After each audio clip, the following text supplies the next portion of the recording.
Last class में मैंने आपको इंड्यूस्ड ईएमएफ एमएमएफ जो वहां प्रोड्यूस हो रहा था और फैराडे लॉ के साथ उसका क्या रिलेशनशिप था वो मैंने आपको डेरिवेशन करके एक एक्सप्रेशन दिया था E is equal to minus BVL के बराबर। ध्यान आ रहा है क्या? E is equal to minus BLV या BVL इसके बराबर एक एक्सप्रेशन और उस वायर में कितना करंट फ्लो कर रहा है या किस दिशा में करंट फ्लो कर रहा है ये भी हम लोगों ने देखा था। उसके नीचे नोट डालकर कुछ इंपॉर्टेंट बातें लिखी है। First point, the magnetic flux linked with a loop does not changes when the magnetic flux linked with a loop does not changes when point number 1 does not changes when तो magnetic flux कब change नहीं करता है उसके बारे में लिख रहे हैं। Point number 1, magnet and loop are moving with same velocity. जब मैग्नेट और लूप दोनों सेम वेलोसिटी से मूव करते हैं तब उसमें मैग्नेटिक फ्लक्स चेंज नहीं करता। शायद ये मैंने आपसे पहले भी कहा था कि दोनों को अगर एक स्पीड से आगे और एक स्पीड से पीछे लीजिएगा तो चेंज इन फ्लक्स नहीं होगा उसके अंदर, ताकि बिकॉज दोनों चूंकि सेम स्पीड से है तो रिलेटिव वेलोसिटी क्या हो गई? जीरो। और रिलेटिव वेलोसिटी जीरो हुई तो ना उसके अंदर से फ्लक्स बढ़ रहा है ना उसके अंदर से फ्लक्स घट रहा है। तो पहला point, magnet and loop are moving with same velocity तो मैग्नेटिक फ्लक्स नहीं चेंज होता। Second, magnet is rotated around its axis. Magnet is rotated around its axis without changing its distance from the loop. Without changing its distance from the loop. ये इस प्रकार से आपका loop यहां पे रखा हुआ है और आप मैग्नेट को यहां रखे हुए हैं। This is your magnet, this is the north pole, this is the south pole और इस प्रकार से मैग्नेट आपका वहां पर रखा हुआ है। ये आपका मैग्नेट है और इस मैग्नेट का जो एक्सिस है आप इसको इस प्रकार से घुमा रहे। You are rotating the magnet, magnet को इसी जगह पर रोटेट कर रहे हैं but you are not changing the distance. इससे इसके लूप के बीच का जो डिस्टेंस है इसको आप कांस्टेंट रखे हुए हैं। इसको आप क्या रखे हुए हैं? कांस्टेंट रखे हुए हैं। As the distance is not changing, even if the magnet is rotating around its axis, the magnetic flux is not going to change. And the third point, loop is moved, loop is moved in a uniform magnetic field. Loop is moved in a uniform magnetic field and the whole of the loop remains in the field. Whole of the loop remains in the field. Whole of the loop remains in the field. तो भी magnetic flux change नहीं करता है। पहला case क्या था? First case था कि ये v1 वेलोसिटी से मूव कर रहा है, v वेलोसिटी से, और ये भी उसी दिशा में किस वेलोसिटी से मूव कर रहा है? v वेलोसिटी से। तो जो कि दोनों की रिलेटिव वेलोसिटी v रिलेटिव क्या है? जीरो है, इसलिए उसका फ्लक्स जीरो था। सेकंड हमने देखा कि ये जो मैग्नेट है वो इस प्रकार से अपने एक्सिस पर नाच रहा है पर इनके बीच का दूरी कम नहीं हो रहा है। क्योंकि दूरी कम नहीं हो रहा है इसलिए भी ये क्या है? जीरो है। और थर्ड पॉइंट भी ध्यान से देखेगा, ये आपका सपोज करिए मैग्नेटिक फील्ड का एरिया है, ये आपके मैग्नेटिक फील्ड का एरिया है जिसमें इस प्रकार से मैग्नेटिक फील्ड दिखाई दे रहे हैं आपको कि वो इनसाइड दी बोर्ड जा रहे हैं।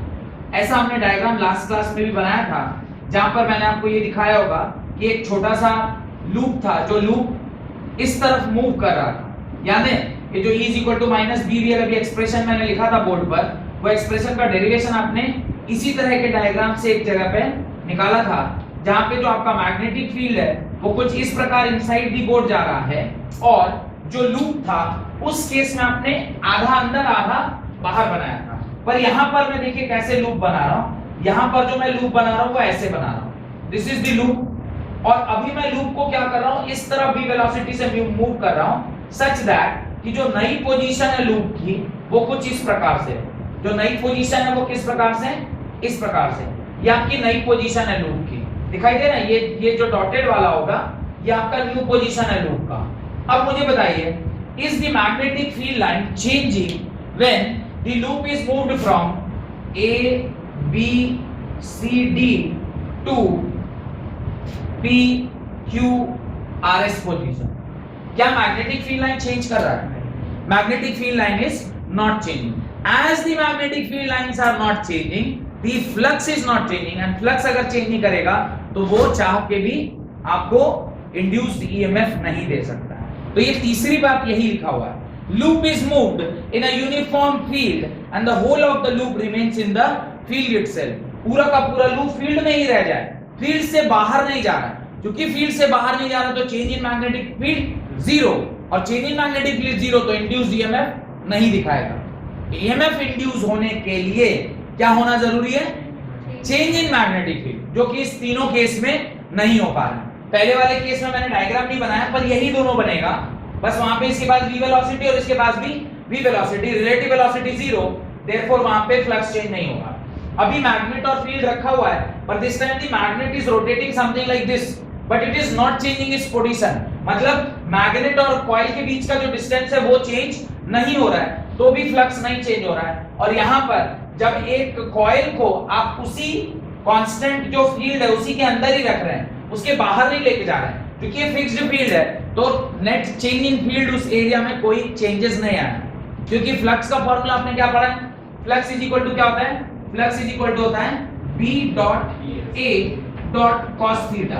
अब ये b dot a dot cos theta, b तो फिक्स है, एरिया भी बदलने वाला नहीं है क्योंकि लूप का एरिया चेंज नहीं हो रहा, और cos जो है वो भी क्या है? फिक्स है। cos ऑफ यहाँ पे क्या है? 0 डिग्री। तो फाई जो है इनिशियल भी कितना था? ba के बराबर, और फाई 2 जो है वो भी कितना है? ba के बराबर। तो चेंज इन फ्लक्स कितना है? Phi 2 minus phi 1, that is ba minus ba is equal to 0, और इंड्यूस्ड ईएमएफ का formula is equal to minus d phi by dt। क्योंकि चेंज इन फ्लक्स 0 है तो इंड्यूस्ड ईएमएफ भी क्या हो गया? 0 हो गया। तो फ्लक्स चेंज नहीं होगा तो इंड्यूस्ड ईएमएफ का होना संभव नहीं है। होप कि इस मैथमेटिकल कैलकुलेशन से और आपको अच्छे से समझ में आया होगा कि क्या हो रहा है तीनों केस में।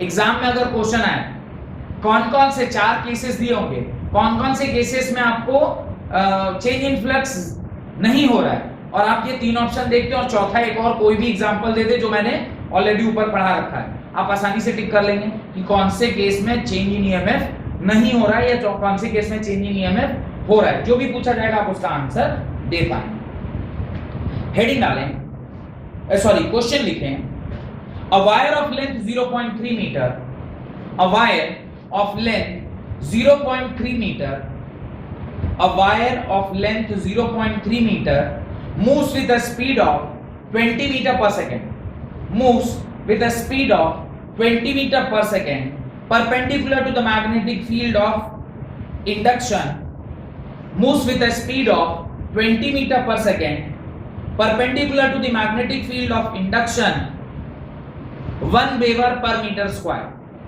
1 Weber per meter square. Calculate the induced EMF, calculate the induced EMF। आपको induced EMF क्या करना है? कैलकुलेट करना है। You need to calculate the induced EMF। चलिए सॉल्व कीजिए, कैसे induced EMF आप कैलकुलेट करेंगे। जो क्वेश्चन आपको दिया गया उसके अंदर लिखा है wire of length 0.3 metre moves with a speed of 20 metre per second. अभी स्पीड जो है वो कितना है? 20 मीटर पर सेकंड है। किसका? एक वायर का जिसका लेंथ कितना दिया हुआ है? 0.3 मीटर। और ये जो फील्ड है वो किसके, वो जो वेलोसिटी है वो किसके परपेंडिकुलर है? देखिए उसने क्लियरली बोला हुआ है ये किसके, मैग्नेटिक फील्ड के क्या है? परपेंडिकुलर। दिखाई दे रहा है? मैग्नेटिक फील्ड के परपेंडिकुलर है। यानी क्योंकि ये वही वाला केस है जो मैंने आपको करवाया था, इसलिए यहाँ पे एंगल क्या लग गया? 90 डिग्री। अगर ये वैसा ना होता, कुछ एक सेटिंग बैठा रहता, एंगल का कुछ एक स्कीम आता, तो आप डेरिवेशन को थोड़ा जाकर देखिए, वहां पे कुछ आपको दिख रहा है कि कहां पे अगर मान लीजिए कुछ एंगल पे आ जाएगा तो क्या होगा? एंगल पे आएगा तो क्या चेंज कर जाएगा? एरिया वेक्टर का कंपोनेंट लेना पड़ेगा। जो आपने वहां पे एरिया वेक्टर क्या लिया था? एरिया आपने डायरेक्ट एलवाई कर दिया था। यहाँ पे एरिया वेक्टर का क्या लेना पड़ जाएगा? कंपोनेंट। पहली बात। दूसरी बात, अब अगर मुझे वेलोसिटी का डायरेक्शन दिया हुआ है तो इंड्यूस्ड ईएमएफ का डायरेक्शन, इंड्यूस्ड ईएमएफ का डायरेक्शन मतलब इंड्यूस्ड करंट का डायरेक्शन। अगर मेरे को मैग्नेटिक फील्ड पता है, मोशन किधर हो रहा है पता है, तो क्या मैं इंड्यूस्ड ईएमएफ का डायरेक्शन निकाल सकता हूं? तो दो रीजन था आपको ये क्यों दिया गया था, ताकि आप ये इसके परपेंडिकुलर, यानी आपको मोशन और फील्ड परपेंडिकुलर था, तो करंट क्या होता उस वायर में ऊपर की ओर जा रहा होता। तो एक तो ये था कि आपको इससे डायरेक्शन मिलता, दूसरा अगर ये एंगल 90 के अलावा और कुछ होता तो फिर आपको उस एरिया वेक्टर का क्या लेना पड़ता, कंपोनेंट लेना पड़ता, और फिर आपको इसको सॉल्व करना पड़ता। तो इसलिए वो सारी चीजें दी गई। क्वेश्चन नंबर 2 लिखिए, a wheel with 10 metallic spokes, a wheel with 10 metallic spokes, each 0.5 meter long, each 0.5 meter long, is rotated with a speed of 120 revolution per minute. A wheel with 10 metallic spokes, each 0.5 meter long, is rotated with a speed of 120 revolution per minute in a plane normal to the horizontal component. In a plane normal to the horizontal component of the earth magnetic field He, of the earth magnetic field He at a place. If He is equal to 0.4 Gauss at the place, He means earth magnetic field is equal to 0.4 Gauss at the place. What is the induced EMF? What is the induced EMF between the axis and the rim of the wheel? What is the induced EMF between the axis and the rim of the wheel? Question mark. 1 Gauss is equal to 10 raised power minus 4 Tesla. एक relationship लिख लीजिए, 1 Gauss is equal to 10 raised power minus 4 Tesla. सबसे पहले तो आपको यही समझना जरूरी है कि हो क्या रहा है, वो जब तक नहीं समझ में आएगा तब तक कहानी नहीं बनेगी। तो wheel of 10 metallic spokes, each of 0.5 metre long, is rotated with a speed of 120 revolution per minute in a plane normal to horizontal component. ऐसे प्लेन में जो नॉर्मल है हॉरिजॉन्टल कंपोनेंट का, अर्थ मैग्नेटिक फील्ड के horizontal component के जो normal है, यानी कहने का उन दोनों के बीच का एंगल कितना होगा, परपेंडिकुलर 90 डिग्री। He की वैल्यू यानी मैग्नेटिक फील्ड B की वैल्यू आपको कितनी दी गई है, 0.4 गॉस दी गई है। What is the induced EMF? तो इंड्यूस्ड ईएमएफ का जो डायरेक्ट फार्मूला, क्योंकि आप लोग लास्ट चैप्टर में मैग्नेटिक फील्ड नहीं पढ़े हैं, इसलिए मैं डायरेक्टली आपको फार्मूला बता देता हूं। Induced EMF is equal to होता है half omega br square. Induced EMF is equal to half omega br square. बस आपको सारी चीजें दी गई है। You know the value of omega, you know the value of b, you know the value of radius। r दिया हुआ है, r directly नहीं दिया है आपको, r की जगह पर क्या दिया हुआ है, लेंथ ऑफ दिस वो दिया, यानी रेडियस दिया हुआ है। रेडियस पता है, हाफ, सारा कुछ पुट करिए, you will get the answer। और ओमेगा डायरेक्टली नहीं देके उसने आपको क्या दे दिया, उसने आपको फ्रीक्वेंसी दिया हुआ है 120 रिवॉल्यूशन पर मिनट। तो आपको ओमेगा को किस में कन्वर्ट करना होगा, फ्रीक्वेंसी में। तो आप f में कन्वर्ट कर लीजिए। f इज इक्वल टू क्या होता है, omega is equal to 2 pi f। Omega is equal to 2 pi f। ये फॉर्मूला यूज करके आप बड़ी आसानी से ओमेगा निकाल लेंगे। ओमेगा आपको पता चल जाएगा। आपको रेडियस 0.5 दिया गया है, आपको b की वैल्यू 0.4 गॉस दी गई है, हाफ से मल्टीप्लाई करिएगा, इंड्यूस्ड ईएमएफ निकल के आ जाएगा। और इंड्यूस्ड ईएमएफ की जो वैल्यू होगी that is 6.28 into 10 raised power minus 5। इसको सॉल्व करने पर जो इंड्यूस्ड ईएमएफ की वैल्यू होगी वो होगी 6.28 into 10 raised power minus 5। ये आपका इंड्यूस्ड ईएमएफ का वैल्यू होगा और this will come in volt. ये किस में आएगा, वोल्ट में आएगा। Got it? ये अच्छा सवाल इसलिए है क्योंकि एक चैप्टर से ज्यादा चैप्टर का कॉन्सेप्ट यहाँ पर मिला हुआ।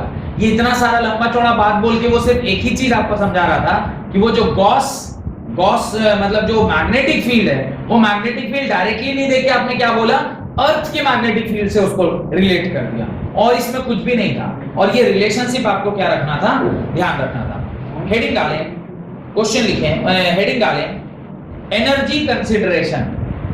हेडिंग डालें एनर्जी कंसिडरेशन। एनर्जी कंसिडरेशन क्या है? अब चूंकि हम लोग करंट क्या होता है ये हमें पता चल गया, फोर्स कितना लगेगा ये पता चल गया, तो फोर्स को जब आप वेलोसिटी के साथ मल्टीप्लाई करेंगे तो पावर आ जाता है, और power is equal to what is the amount of energy content per unit time, क्योंकि पावर का फॉर्मूला होता है work done per unit time. तो जब आप उसको टाइम के रेस्पेक्ट में देखते हैं देन इट बिकम्स एनर्जी। तो यही एनर्जी कंसीडरेशन है। लिखना स्टार्ट करिए। Let R be the resistance of movable R P Q of a irregular conductor. Let R be the resistance of small r be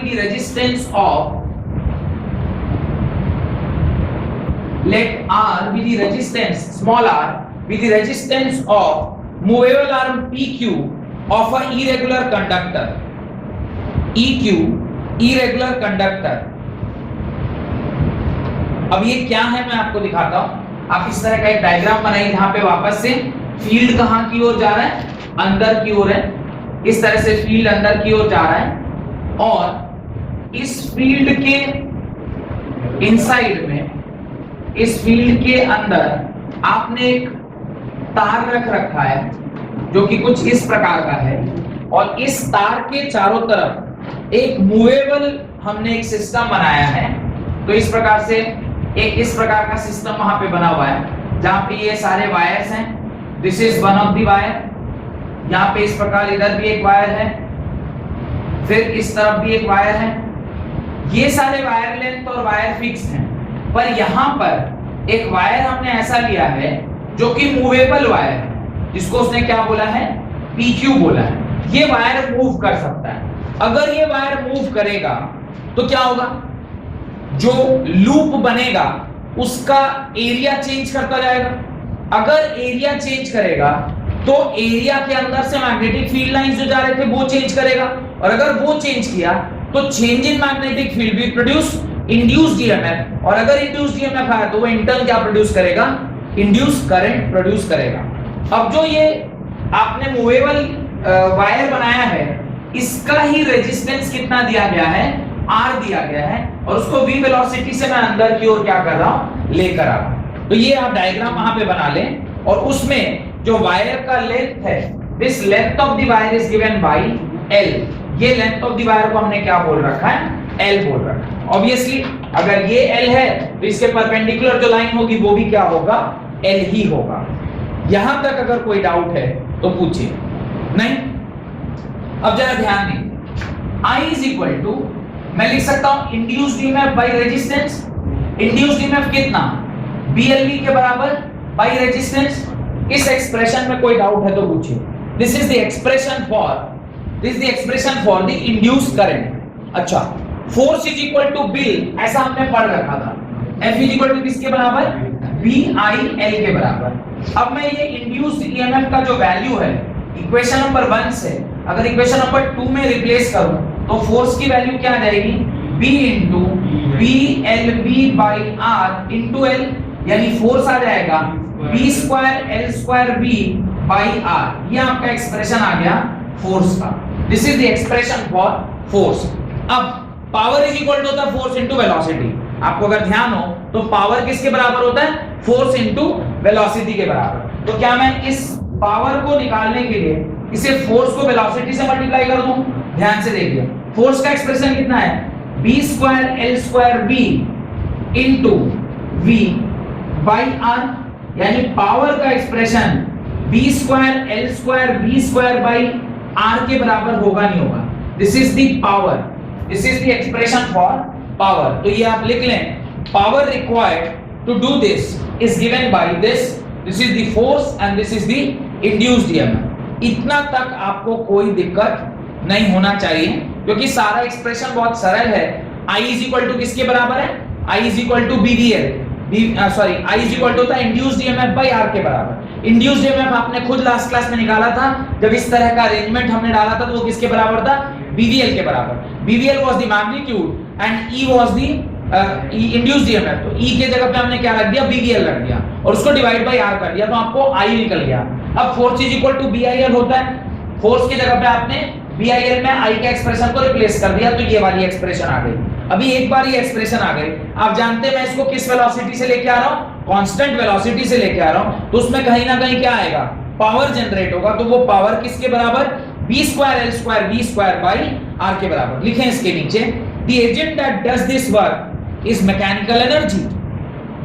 the agent that does this work, कौन काम कर रहा है, कोई आदमी तो इसको वेलोसिटी से इधर खींच रहा होगा ना, नहीं तो अगर ये इसे खींचेगा नहीं तो इसके अंदर इंड्यूस्ड ईएमएफ नहीं आएगा। तो कोई तो मैकेनिकल वर्क कर रहा होगा इस मूवेबल वायर को एक जगह से दूसरी जगह ले जाने में। तो लिखिए, the agent that does this work is mechanical energy.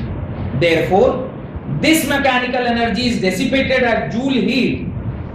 This mechanical energy is dissipated by the joule heat. This mechanical energy is dissipated by the joule heat and is given by।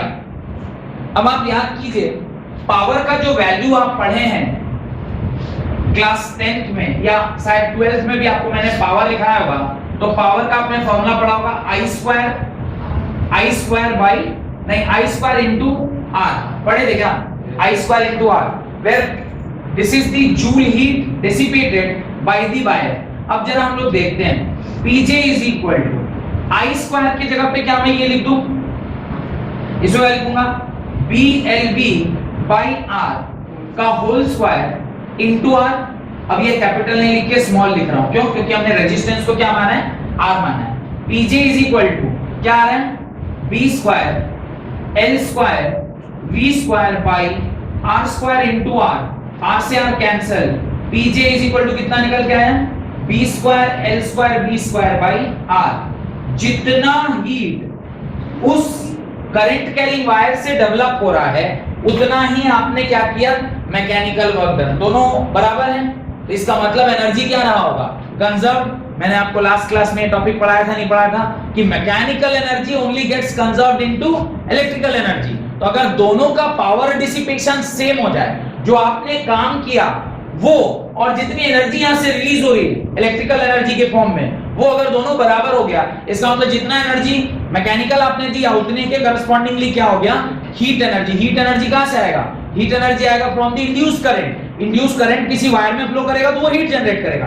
दोनों आपके सामने, दोनों exactly क्या आ रहा है, same आ रहा है। This came from the expression of force into velocity, this came from the expression of I square R, और दोनों में पावर का एक्सप्रेशन क्या आ रहा है, एग्जैक्टली सेम आ रहा है। तो ये हम बता रहे हैं कि एनर्जी जो है वो क्या रहता है, कंजर्व रहता है।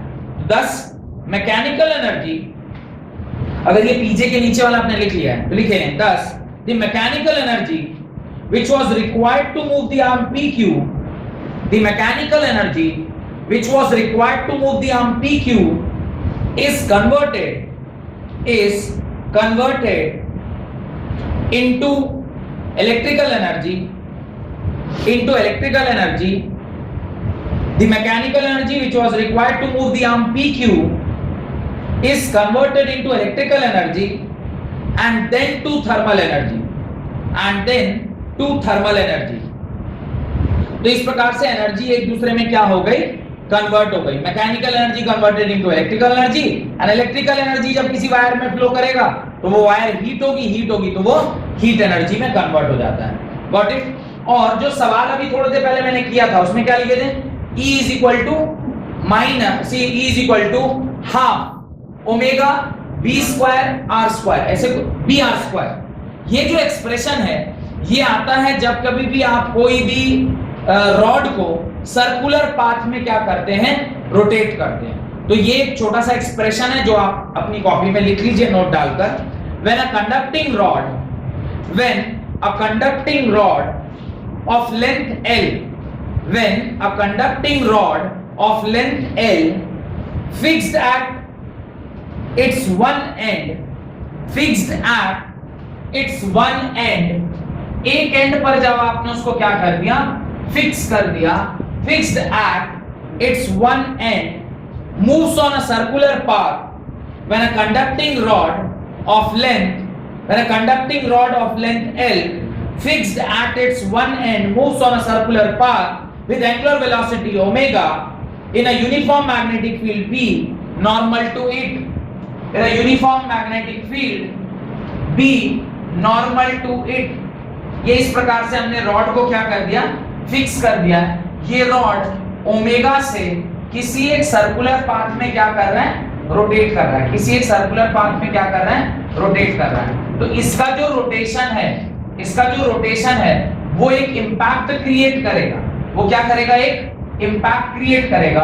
और वो इंपैक्ट कितना है, ये कब होगा, जब ये किसी मैग्नेटिक फील्ड के प्रेजेंस में, ये किसी मैग्नेटिक फील्ड के प्रेजेंस में इस प्रकार से करंट कैरिंग वायर को हम क्या करेंगे, मूव करेंगे।